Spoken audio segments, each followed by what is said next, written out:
Boa noite a todos, bem-vindos mais uma vez.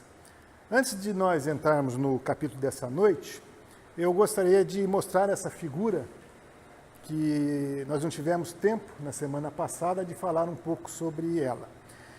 Essa figura não é um GIF animado, sabe, esse que a gente tem no Facebook, na internet, aquelas brincadeirinhas animadas. Esse não é um desenho animado. Mas parece que vocês veem alguma movimentação aí, não? Se eu imprimisse esse desenho no papel, vocês também perceberiam essas ondas se movimentando, que é uma ilusão de ótica, evidentemente. Vocês estão vendo estático ou estão vendo movimento nessa figura? Bem, enfim, alguns veem, outros não. Também serve para o nosso exemplo, que é para falar sobre a clarividência. Nós mostramos como que diversos médiuns interpretaram uma mensagem vinda do Espírito na semana passada, não é? Agora, como encarnados, nós vemos que uma figura, às vezes, causa impressões diferentes nas pessoas. E eu estou destacando isso porque, quando o médium é clarividente, ou quando ele se emancipa, se desdobra, ele vai estar em contato com a dimensão espiritual, mas cada um poderá ter uma percepção diferente. Uns podem ser mais ostensivos e ver com mais clareza, com mais lucidez a dimensão espiritual, outros ainda estão muito ligados ao seu corpo físico e essa emancipação não se dá de uma forma tão forte. E aí poderão ocorrer diferentes interpretações para aquilo que a pessoa esteja vendo. Então ela pode confundir um espírito com uma ideoplastia, isto é, com algo criado pela mente de um espírito no fluido cósmico universal, ou na matéria que compõe a dimensão espiritual, a matéria que tem essenciada, mas não é verdadeiramente um espírito, causando então uma ilusão. E que, como cada um tem percepções diferentes, para a mesma coisa poderão perceber de forma diferente. Nós, no segundo momento dessa atividade da noite, depois dessa breve aula, nós fazemos o treinamento para a mediunidade. E hoje, assim como na semana passada, nós estimulamos as pessoas a buscarem visualizar, através dos olhos da alma, a paisagem dessa dimensão, da dimensão espiritual.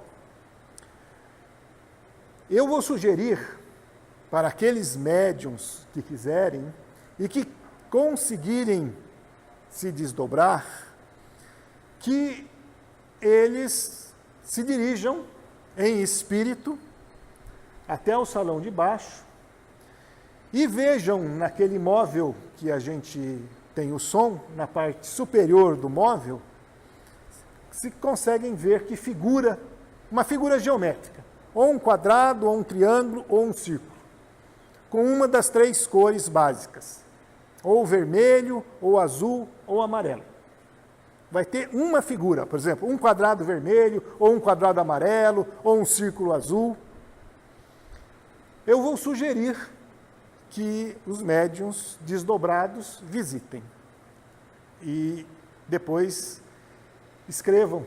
Eu vou dar uma folha para os médiuns que quiserem, na segunda parte, participar desse teste, que escrevam aquilo que viram. A minha expectativa é que, nesse primeiro momento, em que nós estamos ainda bem no início dessa atividade, que ninguém consiga ver nada. Se alguém ver alguma coisa, para mim vai ser uma grata surpresa. Mas se não viu, isso não quer dizer que o médium não tenha esta faculdade. Nós estamos aqui em desenvolvimento.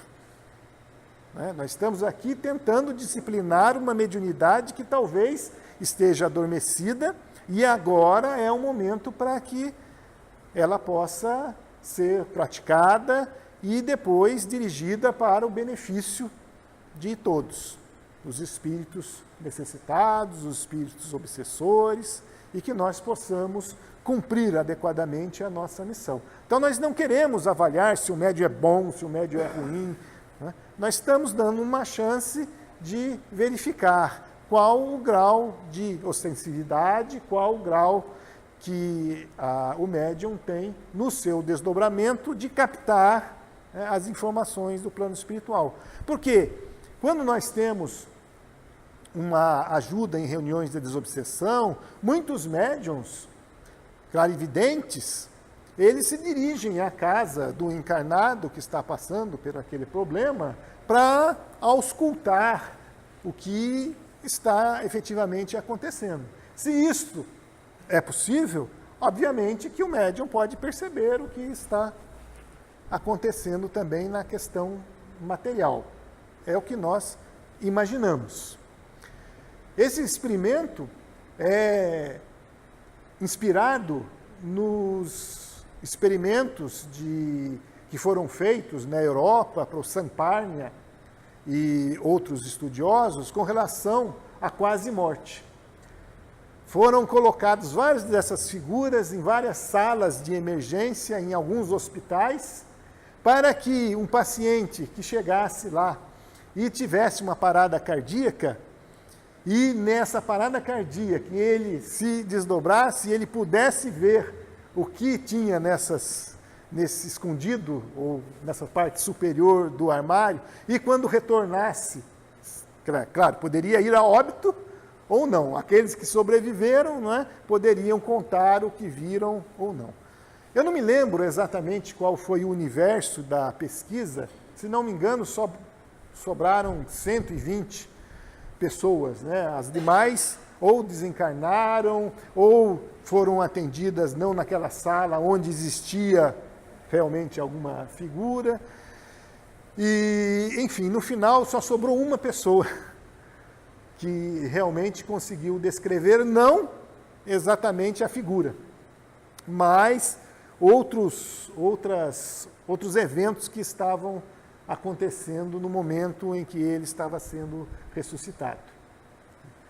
E imaginei eu, é muito difícil, né, esperar que uma pessoa tendo quase um ataque cardíaco, né, se desdobre. Se nós temos os médiuns nas reuniões de desobsessão toda semana nos centros espíritas, por que a gente não...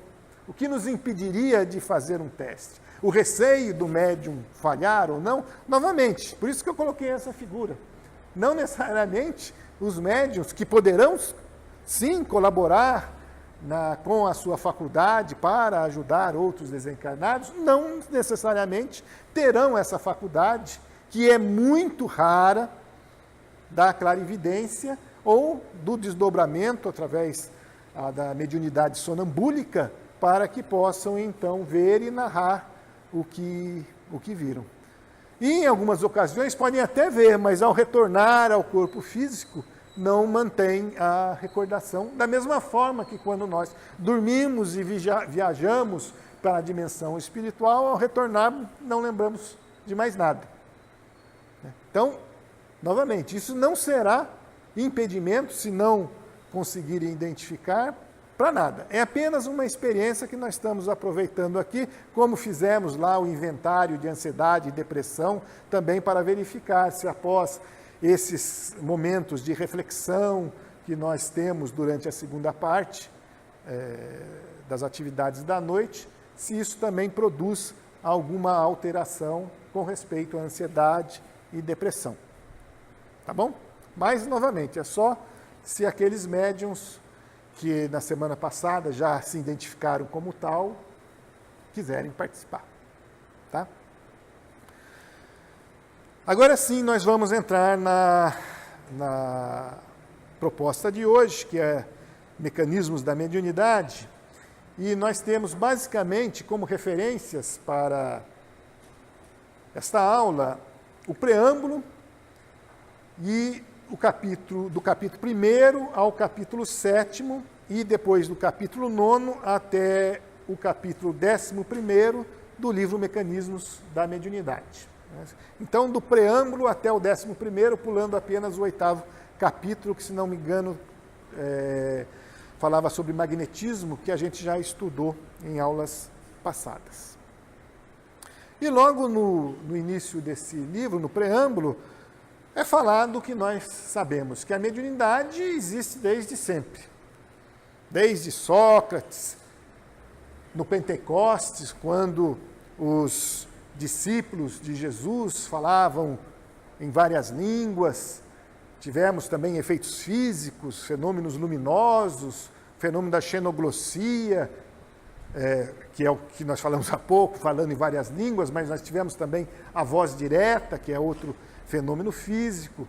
Com Saulo de Tarso, quando ele, na estrada de Damasco, desenvolve a clarividência e vê Jesus. Swedenborg, que é um sueco que narrava paisagens do plano espiritual e também tinha clarividência, porque conta-se, pelo menos a história diz, que ele, de Gotemburgo, que é uma cidade um pouco distante de Estocolmo, que é a capital da Suécia, Gotemburgo, que fica mais ao sul da Suécia, ele viu o incêndio que estava acontecendo na capital, em Estocolmo.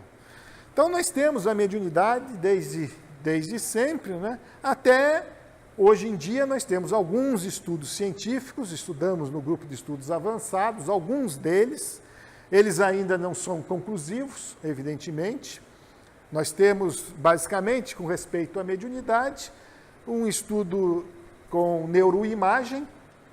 Nós não vamos entrar em detalhe, quem quiser mais informações tem lá nos slides desse GEA que nós fizemos. Mas, basicamente, médiums foram avaliados em equipamentos PET, né, que é uma tomografia por emissão de pósitrons, e para mapear quais as regiões do cérebro ficavam iluminadas durante o transe mediúnico. Eu só adianto para vocês que a região da glândula pineal, nesse experimento, não ficou iluminada.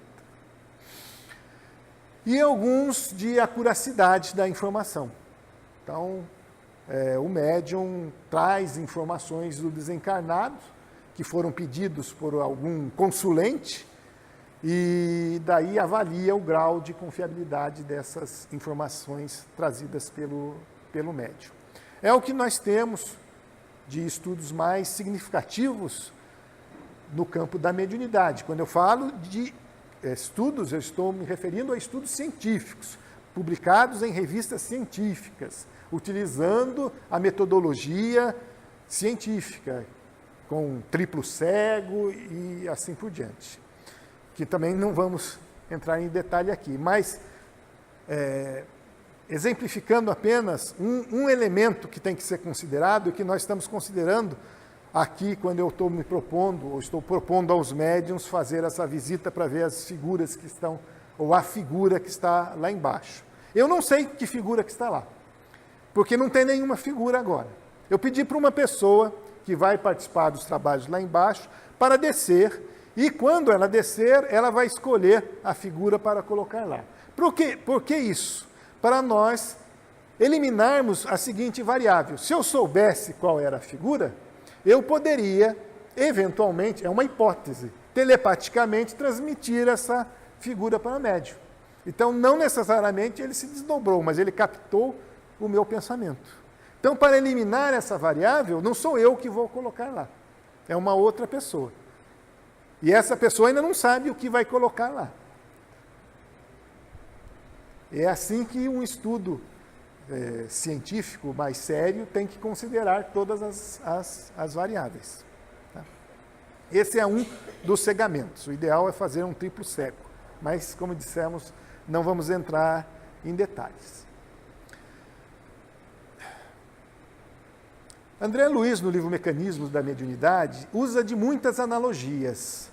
Nós já comentamos várias vezes que talvez não seja interessante trazer essas analogias, que talvez elas não nos acrescentem muito mais informações para o entendimento da faculdade mediúnica em si. De qualquer forma, como a proposta inicial era falar sobre os livros de André Luiz, neste curso intermediário, nós vamos fazê-lo focando bastante, ou um pouco mais, na parte de circuitos, porque aí eu tenho uma analogia que, no meu entendimento, é mais interessante. Mas André Luiz fala que o cérebro exterioriza ou absorve ondas mentais de diversas frequências conforme a vontade. É uma informação que é interessante, mas que nós não temos como confirmar.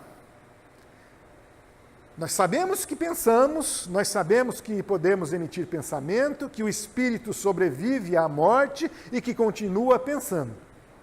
Isto sem dúvida alguma. Se esse pensamento pode ser comparado a ondas, como as ondas eletromagnéticas, é uma questão que não está na codificação, que André Luiz nos revela aqui, que alguns companheiros mais deslumbrados no movimento espírita insistem em comparar, às vezes equivocadamente. Eu já vi companheiros aqui mesmo da região dizendo, não, mas ele não sabe, o pensamento é uma onda eletromagnética.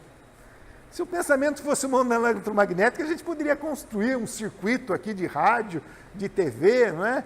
Daí sim a telecomunicação instrumental teria algum sentido, mas é um absurdo. Telecomunicação instrumental é a mediunidade através dos instrumentos, né? Sem a presença de médium. Eu ligo aqui um equipamento qualquer e vou conversar com um desencarnado. Ou vou escutar um desencarnado, um Skype.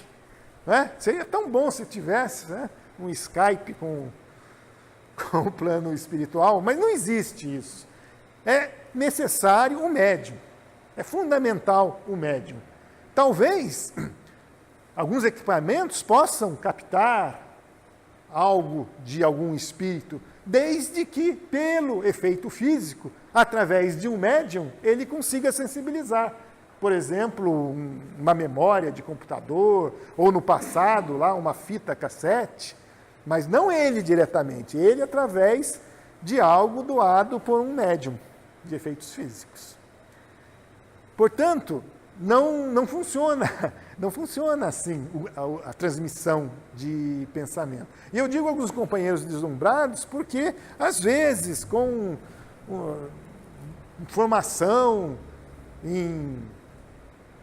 nas áreas de biologia, em medicina, dizem, eu ouvi recentemente, numa palestra do YouTube, que um estudo já tinha calculado, olha só o absurdo, que a glândula pineal se comportaria como uma caixa de ressonância, isto é, uma caixa que seria capaz de captar as ondas do pensamento, e que já tinha calculado que as dimensões dessa caixa de ressonância estavam exatamente com as ondas do pensamento. Eu fico, como que alguém mediu a frequência da onda do pensamento? E a pessoa, a plateia, fica deslumbrada. É lamentável que isto aconteça. Né? Pensamento é um pensamento. Não tem nada a ver com onda eletromagnética. Talvez alguns dos comportamentos de uma onda eletromagnética possamos ter no pensamento. É o que veremos daqui a pouco. Mas, novamente, poderíamos falar dessas características do pensamento sem recorrer aos circuitos elétricos, como nós faremos aqui hoje. E também, porque eu reforço que fico me questionando sobre a validade dessas analogias. Porque a maior parte de nós não somos formados em eletricidade, eletrônica, elétrica. Então eu vou falar aqui de circuitos, muita gente vai ficar boiando. É natural, não precisam ficar tristes com essa situação. Mas se preocupem apenas com as características dos mecanismos da mediunidade que nós vamos falar. Podem ignorar a parte da analogia. Então não serviu para quase ninguém. Para quem conhece eletricidade, eletrônica, não sei se ela vai produzir um efeito tão significativo a ponto de convencer, por exemplo, um cético, um engenheiro, um técnico em eletrônica, cético, de que por aí você tem a mediunidade. É por isso que eu questiono da validade. Mas, enfim, conforme está no livro, ondas mentais de diversas frequências são exteriorizadas pelo nosso cérebro. Ou o pensamento é exteriorizado pelo nosso cérebro e poderão ser pensamentos elevados ou pensamentos inferiores. Disse a mesma coisa sem ter que recorrer a outras analogias. Nós já falamos também da dualidade da luz. E como é falado no livro Mecanismos da Mediunidade, vamos só relembrar aqui com duas figurinhas. Na primeira, aqui à esquerda, nós temos a interpretação da luz como pequenas partículas, que são fótons, que batem numa superfície metálica e fazem com que elétrons que estavam nessa superfície metálica pulem ou comecem a circular. Nesse experimento, porque isso é um experimento, você pode jogar luz numa superfície metálica e medir a matéria, que são as partículas chamadas elétrons, se movimentando. Então, nesse experimento, a luz se comporta como matéria. No segundo experimento, nós temos a dupla fenda.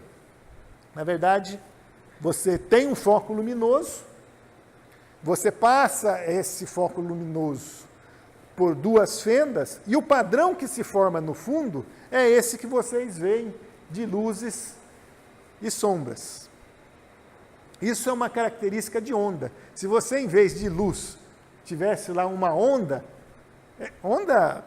se tivesse um tanque com água e você colocasse onda, e tivesse lá uma parede com duas fendas, essas ondas iam passar por essas duas fendas e iam se combinar de forma que iam formar esse padrão no fundo.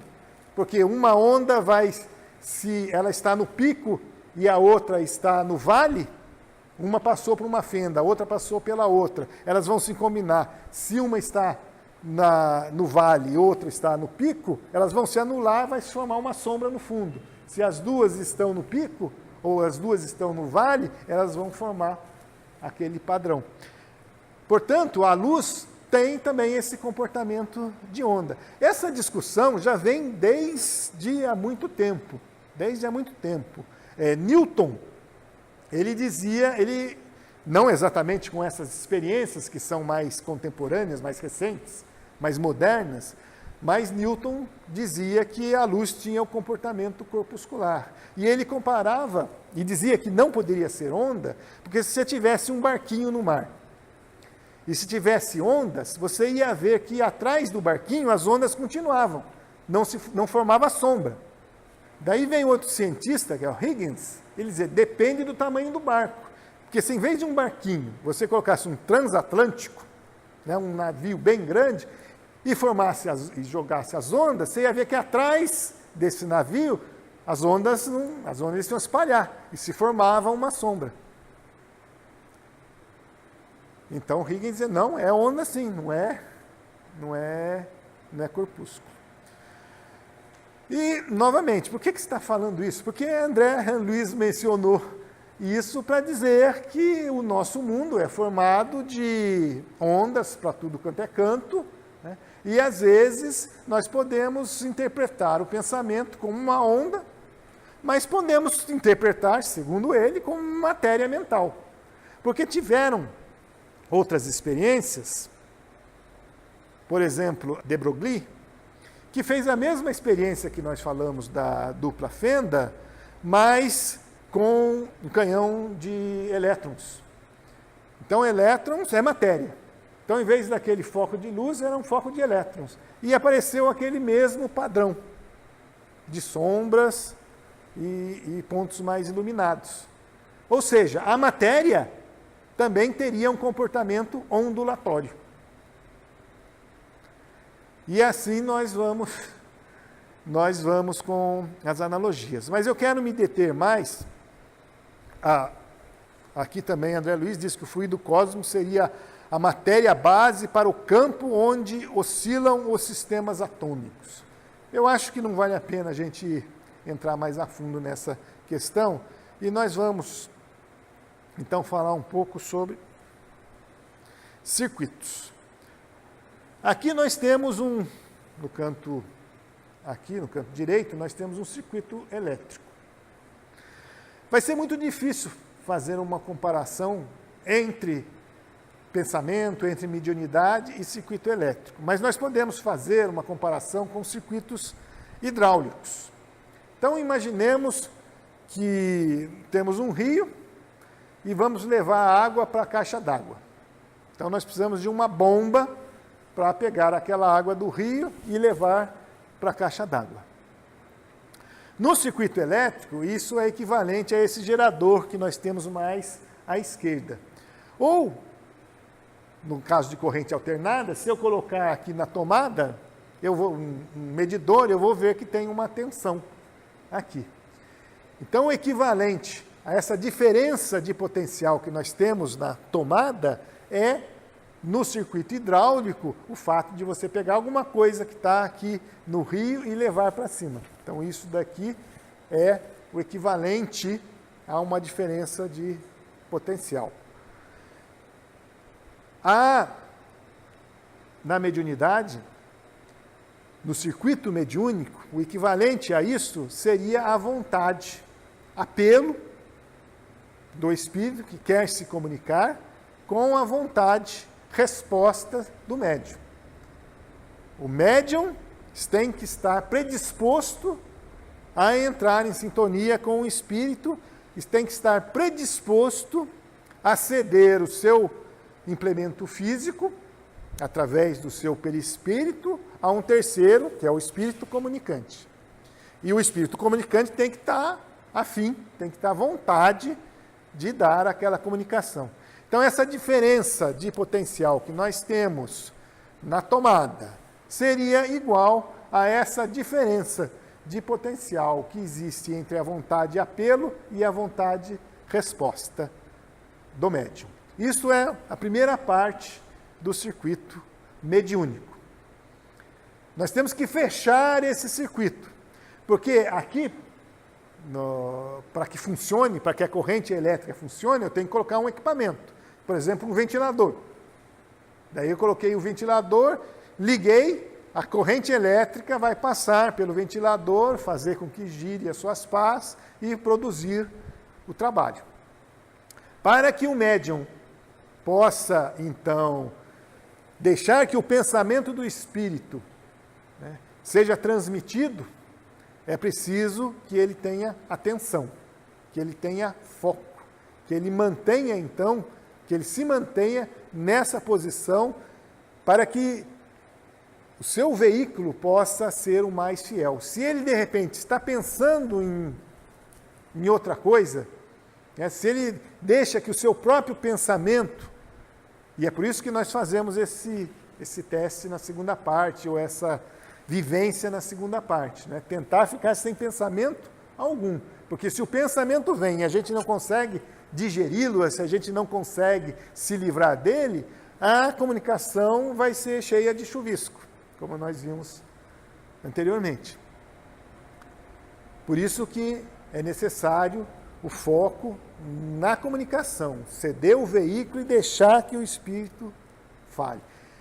Se isso não acontece, é o equivalente no circuito elétrico àquele R lá, que é de uma resistência.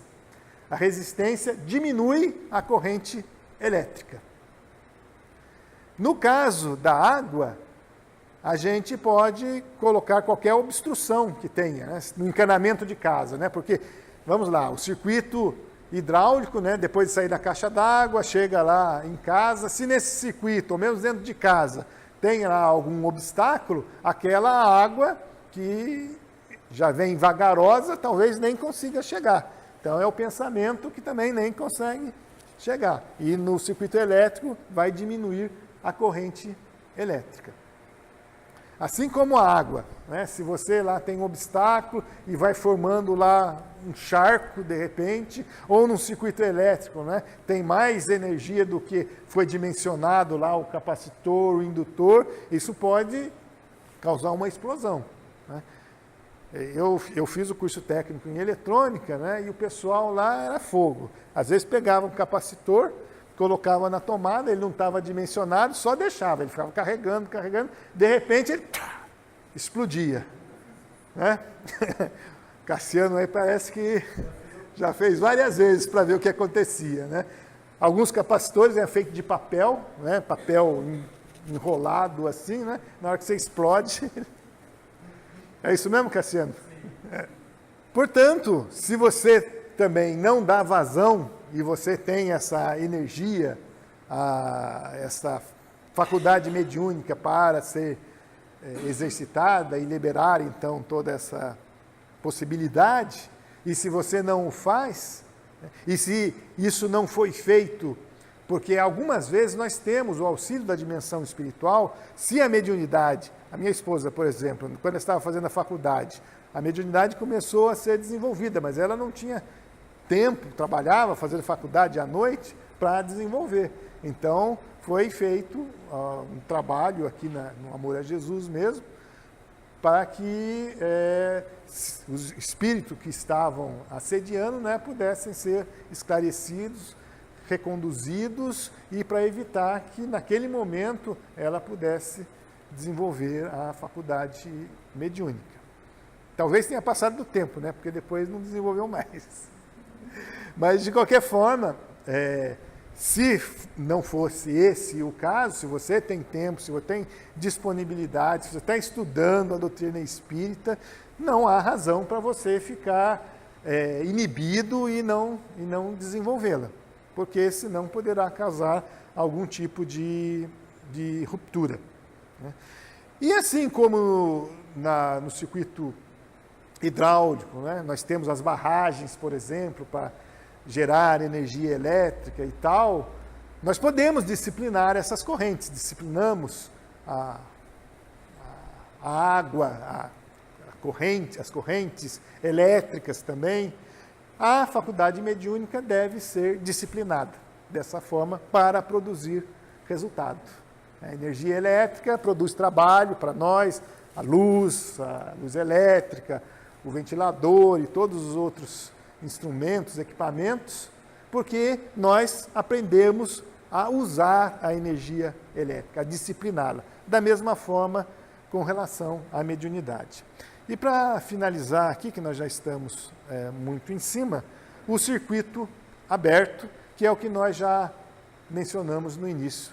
A falta de atenção, a falta de foco não permite que a corrente mediúnica circule. Então, é isso que nós tínhamos para a noite de hoje. Obrigado.